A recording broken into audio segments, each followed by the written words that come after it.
برنامه سیاسی و تحلیلی دیدگاه. سلام دوستان هموطنان و مخلصان برنامه‌های پیام تیوی. امیدوارم همه صحت و سلامتید، چون تاجیکستان گفته رئیس جمهور کرونا ویروس را غلبه کرده است. لطفاً تکمه لایک را پخش کنید تا نوار به ترند برآید و به دیگران نیز توصیه شود. در برنامه امروزی دیدگاه باز هم پیام رئیس جمهور را بررسی میکنیم. حالا بعد چند وکیلان پارلمان همگان میدانیم که برای شرح پیام رئیس جمهور به منطقه ها و ناحیه های کشور سفر کرده، پیام را همچون پیک امید بخش تحلیل و تفسیر میکنند. من به مؤلفان پیام رئیس جمهور، وکیلان پارلمان و نفرانی که پیش مردم برای شرح پیام می روید، این برنامه ما را میخواستم بگویم که اول تماشا کنید، با این سوال های ما جواب گویید.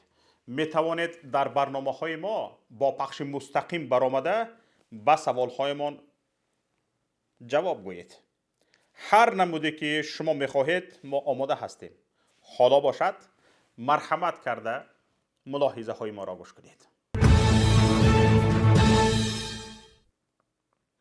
تماشابینان گرامی، چنانه که دیروز 26 ژانویه رئیس جمهوری تاجیکستان امامعلی رحمان پیام نوبتی خود به پارلمان را ارائه کرد، ما در این باره دیروز هم گفته بودیم.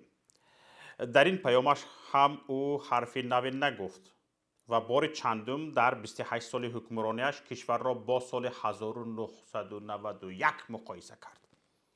سال 1991 یعنی عصری پارین. عصر امروز را امامعلی رحمان با آخر عصر گذشته مقایسه کرد. هرچند رحمان کوشش کرد ثابت کند که کشور خیلی رشد کرده و سطح زندگی مردم بالا رفته است، از آهنگ گفتارش دیده میشد که خودش هم میداند دیگر با رقم بازی نمی شود مردم را گول زد. اما ظاهرا دیگر هیچ علاجی نشد. یک چیز گفتن است در کار است آخر به مردم. بیشتری دستاوردهایی که امامعلی رحمان از آنها بالیده سخن میکرد، با باوری میگویم که برعکس از دست رفته ها بودند و فکت و دلیل هایش هم به هیچ منطقی راست نمی آمدند. ما دیروز اگر برنامه دیروزه ما را تماشا کرده باشید، چند سوال به امامعلی رحمان و مؤلفان پیامش داده بودیم. اگر تماشا نکرده باشید حتما تماشا کنید، از مفید خالی نیست.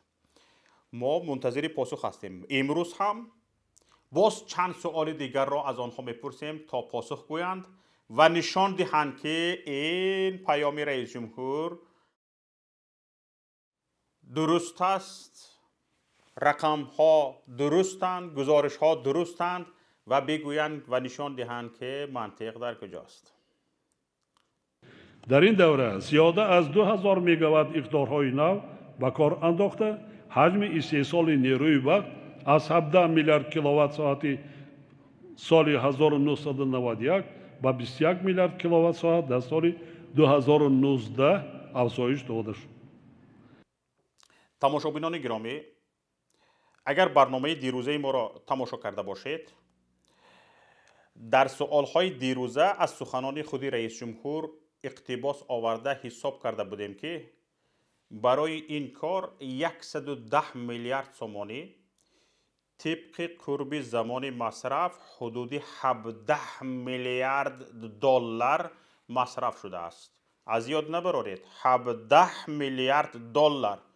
با این 17 میلیارد دلار دو نیروگاه برقی آبی روغن با تمام خطهای انتقال به کل کشور ساختن امکان داشت. نه؟ 7 میلیاردی که با 7 میلیارد نیروگاه برقی آبی روغن به استفاده داده شدنش ممکن، دو نیروگاه برقی آبی روغن میشه 14 میلیارد دلار.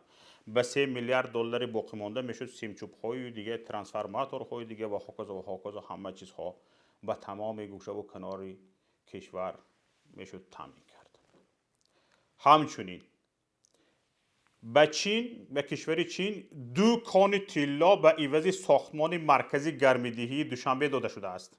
در همین مدت برای پوشانیدن تنها مصرف پولی یعنی 17 میلیارد دلار به استثنای همین 2 کان به چین داده شده، باید 170 سال با این اقتدار برق بیپول استحصال شود. آخر از سال 1991 تا سال 2019 همگی 4 میلیارد کیلووات ساعت برق زیاد استحصال شده است. 4 میلیارد کیلووات ساعت. اگر قیمت استحصالی برق نیمی نرخ فروش باشد، برای پوشانیدن این مصرف 340 سال لازم است. 340 سال. فهمیده شدید؟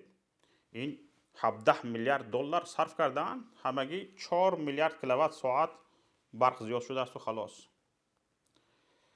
از سال 1991 تا سال 2019 اهالی کشور قریب 2 مراتب زیاد شد. 4 میلیارد نه، 17 اقلا 34 میشد. نتوانستید. اکنون بگویید در 30 سال عصر تکنیک با صرف 17 میلیارد دلار و به چین دادن 2 کان بزرگی طلا که قیمتش را تنها خدا و همون کیتایسا میدانند، همگی 24% افزایش دادن اقتدار ساحه انرژتیک که خراجاتش در 340 سال پوشانیده می شود، آیا موافقت است؟ همین را شما موافقیت حساب میکنید؟ سالهای آخر ساحه راه و نقلات نیز با مرام رشد نموده. در نتیجه ما با یکی از هدفهای استراتژی خود یعنی رهایی از بنبست کمونیکاسیونی نائل گردیدیم.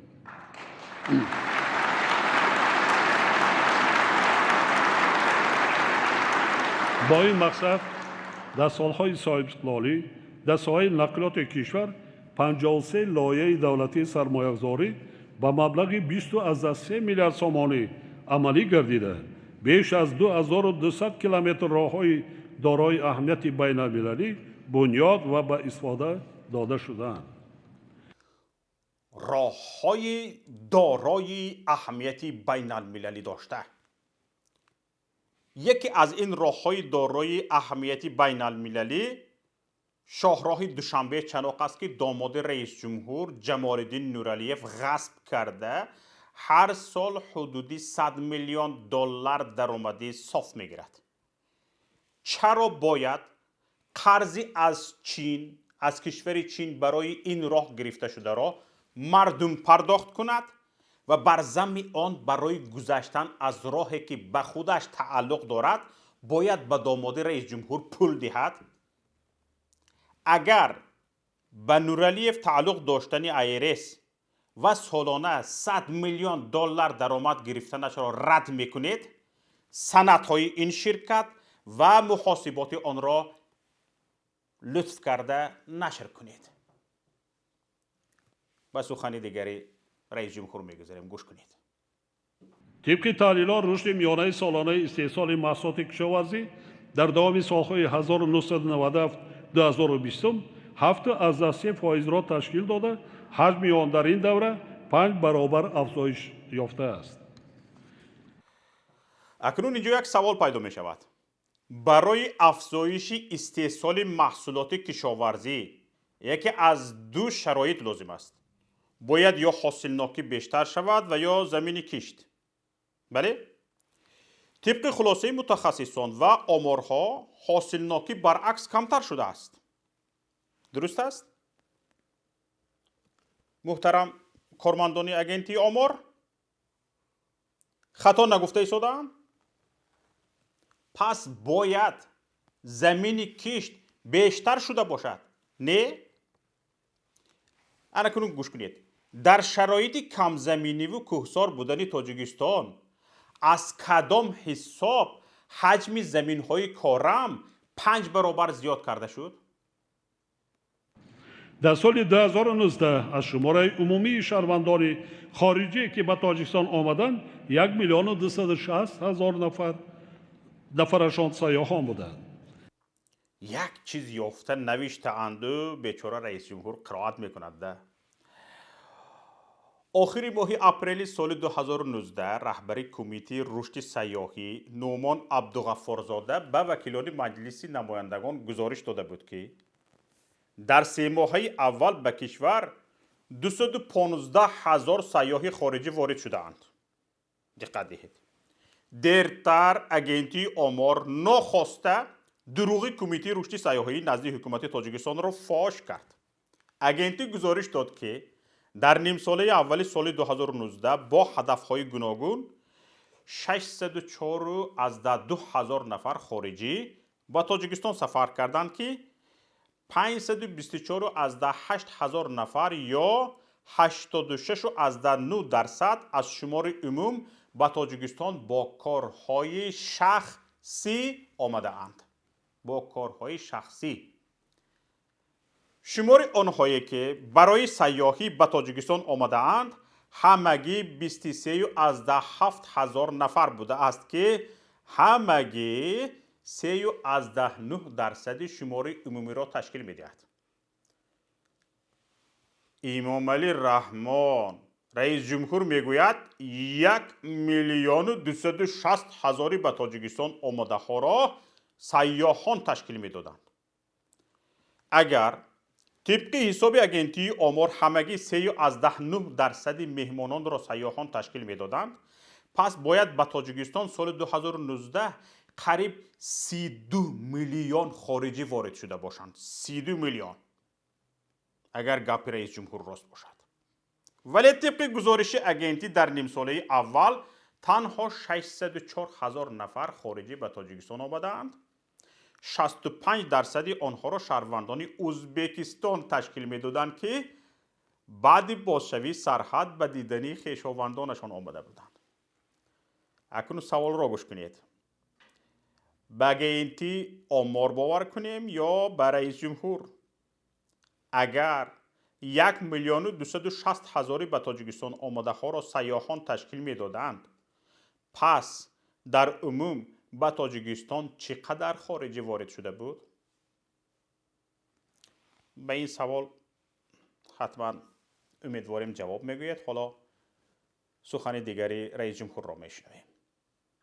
عموما از سال 1991 تا به امروز در مملکت 3,020 انشاءات ساحه معارف با زیاده از 1,300,000 جای نشست ساخته به استفاده سپاریده شده است.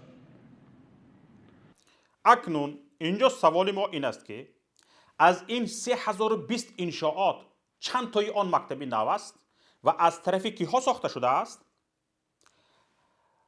اگر رسانه ها را خوانده باشید، از اطلاعیه سفارت ژاپن معلوم شد که این کشور در تاجیکستان 50 مکتب ساخته است. ما از شما میپرسیم که باز کدام کشورها در تاجیکستان مکتب ساخته اند؟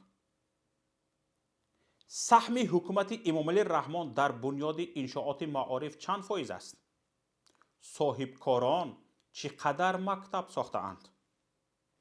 لطفاً جواب میگفتید. بیایید حرفهای دیگری رئیس جمهور را گوش میکنیم. امروز شماره مؤسسه‌های تحصیلات عالی کسبی با 41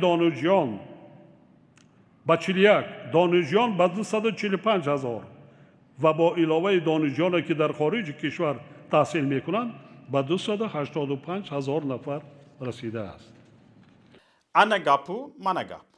اکنون بگویید که از 245,000 دانشجویی که دانشگاه های کشور را ختم میکنند چند درصدشان در وطن طبق تخصصشان کار پیدا میکنند و چند درصدشان به مهاجرت مهنتی میروند؟ آیا همین دیپلم هایی که شما میدهید به یگان کار میآید یا نه؟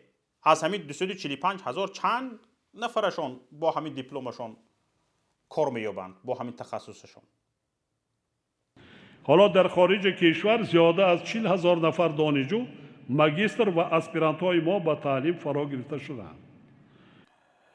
ببینید تماشابینان گرامی، رئیس جمهور کشور میگوید در خارج تاجیکستان زیاده از 40,000 نفر دانشجو ماگستر و اسپرانت های ما به تعلیم فرا گرفته شدند. ما از رئیس جمهور و از کسانی که این پیام را به رئیس جمهور آماده کردند تا اینکه آن قرائت کند پرسان میشویم که چند درصد دانشجویانی را که در خارج با پول بودجه یعنی پول مردم تحصیل میکنند فرزندان منصبداران تشکیل میدهند؟ از این 7-8 هزار دانشجویی که هر سال دانشگاه های خارجی را ختم میکنند چند درصدشان در کشور جای کار پیدا میکنند؟ با پول بودجه میروند میخوانند. 7-8 هزار هر سال خارجی را با پول ملت با پول بودجه کشور ختم میکند. آیا برای آنها در کشور یگان استراتژی هست برای کار فرمودن اینهایی که با پول بودجه دانشگاه ختم میکنند، یا آنها همین خیلی سر داده میشوند باز مکتب های خارجی را ختم میکنند و در آنجا کار یافتند کار نیافتند باز کوچه روبی میکنند؟ یگان استراتژی دارید برای این 7-8 هزار؟ شماره اعضای اکادمی ملی علم ها نیز 2 برابر زیاد گردیده است. تماشابینان گرامی، گپ را شنیدید. شماره اعضای اکادمی ملی علم ها نیز 2 برابر زیاد شده است. 2 برابر. حالا میپرسیم که چند نفر این اعضای اکادمی در سامانه دیسرنت به پلاگیات متهم شدند و علیهشان چه چاره اندیشیده شد؟ چه چاره اندیشیدید؟ چرا آنهایی که به پلاگیات متهم شدند نه تنها جزا نگرفتند بلکه قسمی از آنها مثل پسر نوریدین سعید به مقام بالاتر رسیدند؟ چرا در تاجیکستان دزدیش افشا شود پویشانی می شود؟ چرا؟ حرف دیگری رئیس جمهور را گوش میکنیم. در این دوره زیاده از 1300 مؤسسه نوی طبی بنیاد گردیده، قریب 25,000 کادرهای دارای معلومات عالی و 147,000 نفر کارمندان میانه طبی تیار کرده شدند. های رئیس جمهور، های کسانی که این ورق را به رئیس جمهور آماده کرده اید، این مؤسسه ها از کدام حساب بنیاد شدند و سهم حکومت در بنیاد آنها چند فایز بود؟ از 25,000 کادرهای دارای معلومات عالی که از حساب مردم تحصیل کرده اند چقدرشان به خارج برای کار رفتند و مردمان دیگر را تبابت میکنند؟ یک مرحمت کرده جواب گویید. بیاید پیام دیگری رئیس جمهور را گوش میکنیم. در سال 2020 از جانب مبلغ‌های بودجتی برای مؤسسه‌های طبی در حجم قریب 1 میلیارد سومانی تجهیزات ضروری، داروباری و مواد محافظتی خریداری کرده شد. ببینید در تاجیکستان طبق اطلاع مقامات همگی بیشتر از 13,000 نفر به کرونا ویروس گرفتار شدند. تاجیکستان دیگر قبول نکرد که اقرار نشد که از 13,000 نفر زیاد به کرونا ویروس مردم گرفتار شدند. 1 میلیارد سومانی رئیس جمهور میگوید به هر بیمار 77,000 سومانی رست می آید. حالا در همین سال میگوید 1 میلیارد سومانی مصرف کرده شد به ساحه تندرستی. به این 13,000 به کرونا ویروس گرفتار شدگی به هر نفر 77,000 سومانی رست می آید. بر زمین کشور و سازمان های زیاد دارو و مواد محافظتی و دستگاه نفس صنعی کمک کردند که در عموم به هر بیمار شاید 100,000 سومانی رست می آید. حالا ما میپرسیم که این تجهیزات ضروری، داروواری، و مواد محافظتی که رئیس جمهور میگوید به 1 میلیارد سومانی خریداری کرده شده است دقیقاً چی بودند؟ از کدام کشورها خریده؟ کی؟ با کدام راه و چگونه به تاجیکستان وارد کرده شدند؟ چرا تا امروز یگان خبری خریداری این مواد رسانه‌ای نشده است؟ چرا؟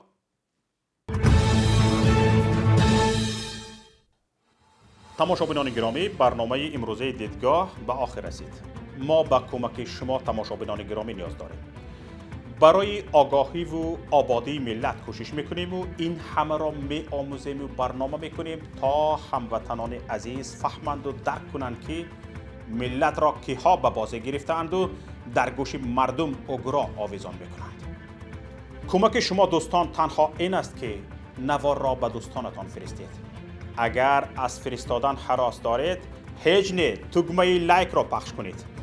پخش تگمه لایک سبب می شود که بیشتر مردم از این نوار آگاه شوند و تماشا کنند و از حق و حقوق خود باخبر شوند.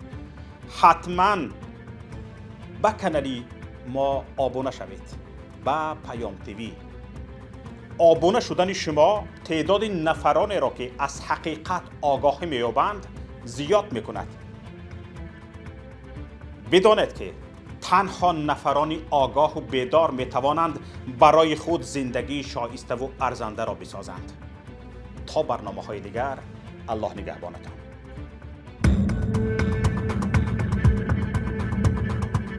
برنامه سیاسی و تحلیلی دیدگاه.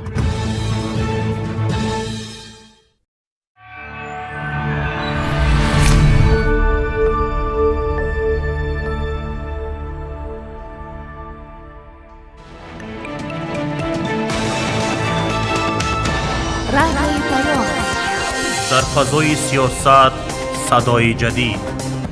رادیوی پیام. علم، فرهنگ، نوید. رادیوی پیام. مشورت، بحث، گفت و شنید. در تمام دنیا روی رسانه اینترنتی رادیو پیام .net